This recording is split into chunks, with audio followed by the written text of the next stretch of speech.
अपने विशाल अनुभव और मरीजों के प्रति समर्पण के लिए पहचानी जाने वाली जानी मानी स्त्री रोग विशेषज्ञ डॉक्टर ममता मोटवानी जी से विशेष चर्चा आपके लिए लेकर आए हैं। इस खास बातचीत में उन्होंने महिला स्वास्थ्य से जुड़े कई महत्वपूर्ण विषयों पर बात की जो हर महिला के लिए जानना बेहद जरूरी है। देखिए यूपी 75 न्यूज के संवाददाता आदित्य प्रताप सिंह और उनके कैमरा पर्सन अमन प्रताप सिंह की ये विशेष रिपोर्ट। वजन एक पैरामीटर है, लेकिन सिर्फ वजन को लेके महिला को चिंतित नहीं होना है। महिलाओं में मोस्टली जो है विटामिन डी, विटामिन ई और विटामिन B12 की कमी से होता है। और पेट बैंक के लिए हमको सरकार और NGOs को आगे आना चाहिए, आशा कर्मियों को आगे आना चाहिए, गांव-गांव जाकर उनको महिलाओं को जागरूक करना चाहिए। सिर्फ महिलाएं ही बांझपन के लिए रिस्पॉन्सिबल नहीं होती है, पुरुष भी 40% जो है इनफर्टिलिटी का कॉज पुरुषों में कमी के कारण होता है, जैसे शुक्राणु। नमस्कार दोस्तों, मैं आदित्य प्रताप सिंह और आज हम आपको स्वास्थ्य संबंधी समस्याएं, शिकायतें किस तरीके से दूर करें और हमारे साथ मौजूद है महिलाओं के स्पेशलिस्ट डॉक्टर ममता मोटवानी जी। आपका बहुत बहुत स्वागत है। थैंक यू जी। पहले तो मैं आपसे जानना चाहूंगा, सबसे ज्यादा अधिकतर केस किस मामले के आ रहे हैं, किस तरीके के आ रहे हैं, क्या बताना चाहिए? मैं असल में एक अलग अलग एज ग्रुप में अलग अलग केस आ रहे हैं। ऐसा नहीं जैसे छोटे 15 साल से छोटी बच्चियों में अलग समस्याएं होती हैं, महामारी की समस्याएं होती है, ल्यूकोरिया की समस्या होती है, और शादीशुदा जो औरतें हैं उसमें इनफर्टिलिटी बहुत ज्यादा कॉमन हो गया है। PCOD की समस्या होती है, जो हार्मोनल समस्या है वो होती है। और आफ्टर 40 के बाद जो है मेनोपॉज हो जाता है, तो उसके बाद आर्थराइटिस हो जाता है, डायबिटीज बढ़ जाती है, हाइपरटेंशन की प्रॉब्लम्स होती है, कैल्शियम की कमी हो जाती है, तो बोन पेन, जॉइंट्स पेन की प्रॉब्लम ज्यादा आती है। तो एक अलग अलग एज ग्रुप के हिसाब से अलग अलग समस्याएं होती है। जो बात होता है वो किस विटामिन की कमी से होता है? पहले तो मैं सबसे पहले ये बताना चाहूंगी कि इनफर्टिलिटी या बांझपन होता क्या है। इनफर्टिलिटी एक समस्या है जब एक कपल जो है 1 साल तक बिना किसी प्रिकॉशन के गर्भ धारण करने की कोशिश कर रहा है और उसके बावजूद भी वो उसमें सफल नहीं हो पा रहा है, तब उस कपल को हम इनफर्टाइल कपल कहेंगे। उसमें दोनों के कारण हो सकते हैं, महिलाओं के कारण भी वो हो सकता है, पुरुषों में कमी के कारण भी होता है। महिलाओं में मोस्टली जो है विटामिन डी, विटामिन ई और विटामिन B12 की कमी से होता है, इसीलिए उनके आहार में ये सब अगर हम शामिल करें तो इस कमी को दूर किया जा सकता है। पीरियड्स को अभिशाप मत समझिए, जबकि यह एक स्वाभाविक चीज है। इस पर लोगों को क्या कहना चाहेंगे आप, जो कंफ्यूजन होता है? मैं सबसे पहले यही कहना चाहूंगी कि पीरियड जो है नारी शक्ति का एक प्रतीक है, क्योंकि बिना पीरियड के जो एक नेचुरल प्रोसेस है हर फीमेल्स में होती है, उनके बिना कोई भी लेडीज जो है वो प्रेग्नेंट हो ही नहीं सकती। इसीलिए इसको एक अभिशाप समझना सरासर गलत है। एक नेचुरल प्रोसेस है जो हर मंथ जो एक महिला में होती है, और इसको अभिशाप नहीं समझना चाहिए मेरे हिसाब से। बच्चों की डिलीवरी के दौरान कई कंफ्यूजन होते हैं वजन को लेके, तो उस कंफ्यूजन को आप कैसे दूर करें, कैसे उनको बताएंगे कि ये भी चीज स्वस्थ है? वजन एक पैरामीटर है, लेकिन सिर्फ वजन को लेके महिला को चिंतित नहीं होना है। 2.5 किलो से ऊपर अगर बच्चे का वजन है तो बहुत बिल्कुल स्वस्थ है, लेकिन उसके अलावा बच्चे की जो है एक्टिविटी कैसी है, बच्चे का पैदा होने के टाइम कलर कैसा है, एक अबगार स्कोर होता है जिसमें एक्टिविटी, बच्चे का रेस्पिरेशन, बच्चे की हार्ट रेट, वो सब देखा जाता है। अगर वो सब है, एक्टिव है, भले वो 2.5 किलो से कम है, लेकिन अगर ये सब भी है तो बच्चा स्वस्थ है। और एक 2.5 किलो से ऊपर बच्चे के लिए महिला के प्रेगनेंसी के दौरान जो है अच्छी डाइट देनी, हमको उसके न्यूट्रिशन का पूरा ध्यान रखना है कि अच्छे वजन का बच्चा हो। क्या हर school, college, bus stop, railway station और कई जगह पेट बैंक होना चाहिए? क्या लगता है आपको, क्या मानते हैं? मेरे हिसाब से तो पेट बैंक होना चाहिए, एक बहुत अच्छी सुविधा है। ऐसी पेट बैंक होने से आपातकालीन स्थिति में जो है महिला को कभी भी जरूरत पड़ती है तो उसको शर्मिंदगी से बचाया जा सकेगा। और पेट बैंक के लिए हमको सरकार और NGOs को आगे आना चाहिए, आशा कर्मियों को आगे आना चाहिए, गांव-गांव जाकर उनको महिलाओं को जागरूक करना चाहिए कि अब पेट बैंक की सुविधा हो गई है, तो पेट बैंक की सुविधाओं को बढ़ाना चाहिए सरकार को। क्या आज भी ग्रामीण बेटियों एवं महिलाओं में महामारी हेतु जागरूकता जरूरी है? कैसे देखते हैं चीज को?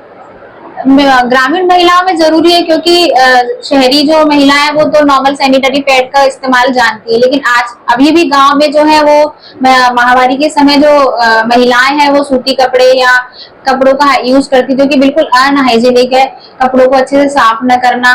तो ये जो है महिलाओं को इस चीज के लिए सैनिटरी पैड के फायदे बताते हुए उसको महिलाओं को जागरूक करना जरूरी है। जी, बरसात का टाइम है और इस टाइम पीरियड्स के दौरान किन बातों का ध्यान रखना, क्या क्या सावधानियां रखनी चाहिए? इस टाइम पे पीरियड के टाइम जो है हम जो सैनिटरी पैड यूज करते हैं उनको हर 4 से 5 घंटे में चेंज करना चाहिए, क्योंकि इस समय नमी बहुत ज्यादा होती है, तो थोड़ा नमी के कारण जो इन्फेक्शन होने के चांसेस बहुत ज्यादा होते हैं। और बार बार वार्म गर्म पानी से वॉश भी करते रहना चाहिए प्राइवेट एरियाज को। और मतलब सूती कपड़ों का नहीं यूज करते हुए सैनिटरी पैड का यूज करना चाहिए। बस इन हाइजीन का बहुत ज्यादा ध्यान रखना है, क्योंकि बरसात में इन्फेक्शन होने के ज्यादा चांसेस हो सकते हैं। क्या मेंस्ट्रुअल कप सैनिटरी नैपकिन से ज्यादा अच्छा है, क्या लगता है? मेरे हिसाब से दोनों के अपने अपने फायदे हैं, क्योंकि जो मेंस्ट्रुअल कप है वो बहुत अच्छा है, लेकिन उसका जो इस्तेमाल करने का तरीका थोड़ा डिफिकल्ट होता है। पर मेंस्ट्रुअल कप जो एक बेहतर उपाय है, क्योंकि वो जो है 12 घंटे तक हम यूज कर सकते हैं, बार बार चेंज करने की जरूरत नहीं पड़ती है, रीयूजेबल होता है, उसको हम वापस यूज कर सकते हैं। उसका डिस्पोजेबल जो है वो चीज, क्योंकि वो रीयूजेबल है तो हम एनवायरमेंटल फ्रेंडली हो जाएगा, उसका डिस्पोज नहीं करना पड़ेगा। तो मेंस्ट्रुअल कप को हमको महिलाओं को जागरूक करना चाहिए कि हमें उसका उपयोग ज्यादा करना चाहिए। कभी बहुत सी जो महिलाएं होती हैं वो सोचती हैं कि समय पर पीरियड्स ना आना क्या गर्भधारण या इसका कोई और कारण? नहीं, समय पर पीरियड नहीं आना सिर्फ गर्भधारण नहीं है। समय पर पीरियड नहीं आने के बहुत सारे कारण होते हैं। हार्मोनल असंतुलन होना होता है, वजन का बढ़ना हो जाता है, थायराइड की समस्या हो जाती है। तो गर्भधारण पीरियड बढ़ना सिर्फ गर्भधारण नहीं है। अगर 7 दिन से ऊपर पीरियड बढ़ जाए तो डॉक्टर से मिलके हमें अच्छे ब्लड टेस्ट कराने चाहिए, कुछ होम टेस्ट होने चाहिए, ब्लड टेस्ट करा के हमें उस हिसाब से आगे बढ़ना चाहिए। बच्चेदानी में गांठ होना ज्यादातर महिलाओं का कैंसर का शिकायत रहता है, इससे लिए क्या कहना चाहेंगे? बच्चेदानी में गांठ यानी कि फाइब्रॉइड जो है, उसको लोकल लैंग्वेज में रसौली भी कहते हैं, वो उससे कैंसर का कोई डर नहीं होता है। सिर्फ हमको समय समय पर अल्ट्रासाउंड की जांच करवाते रहनी चाहिए कि उसके जो साइज है वो कहीं बढ़ तो नहीं रही है, या उनके जो सिम्टम्स है वो बढ़ तो नहीं रहे हैं, कि महामारी बहुत ज्यादा होना या बहुत लंबे समय तक रहना, पेशेंट को वीकनेस आ जाती है। अगर ये सब समस्याएं बढ़ रही है तो हमें उसको आगे बढ़ते हुए या तो सर्जरी या फिर जो भी मेडिसिन से हमको उसको ट्रीट करना चाहिए। कैंसर का कोई वो फाइब्रॉइड में कोई भी रिस्क नहीं होता है। महामारी के दौरान गंदे कपड़े का उपयोग करने होने वाले से कैसे बीमारी से बचा जा सकता है, कैसे बचाव करना चाहिए इस चीज का? सबसे पहले तो ये कि कपड़ों का यूज ही हमको नहीं करना चाहिए। सैनिटरी पैड के लिए हम पहले ही बता चुके कि सैनिटरी पैड का ही यूज करें। पर गांव में अभी भी अगर यूज कर रहे हैं तो साफ सुथरे सूती कपड़े का यूज करें, और उसको रीयूज करें तो अच्छे से धोकर सुखाकर उसको रीयूज कर सकते हैं। क्योंकि मेन तो यही है, मेन सैनिटरी पैड को ही हमको जागरूक करना है ग्रामीण महिलाओं को, कि हमको गंदे कपड़ों का यूज बिल्कुल भी नहीं करना है।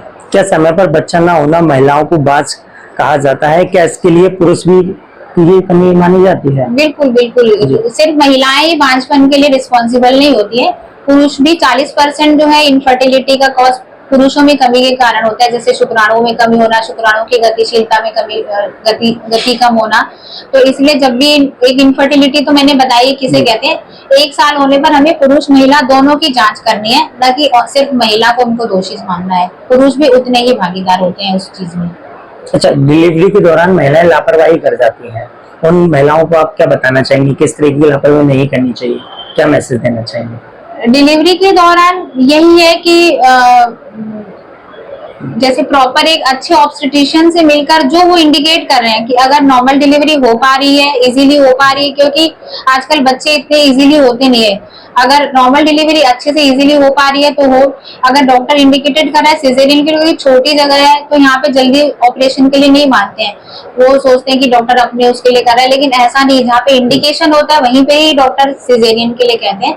तो इस चीज को हमको है कि ज्यादा से ज्यादा जागरूक करना है कि हमको सेफ डिलीवरी करवानी है, हमको जच्चा बच्चा दोनों स्वस्थ चाहिए। बहुत बहुत धन्यवाद बातचीत करने के लिए। आप सुन रहे थे, आती हमारे साथ महिलाओं के स्पेशलिस्ट डॉक्टर ममता मोटवानी जी, जिस तरीके से जानकारी देते हुए कई अहम सवालों की जानकारी दी, साथ ही साथ कंफ्यूजन को दूर करने के लिए भी टिप्स और ट्रिक्स उन्होंने बताए। अभी के लिए बहुत बहुत धन्यवाद।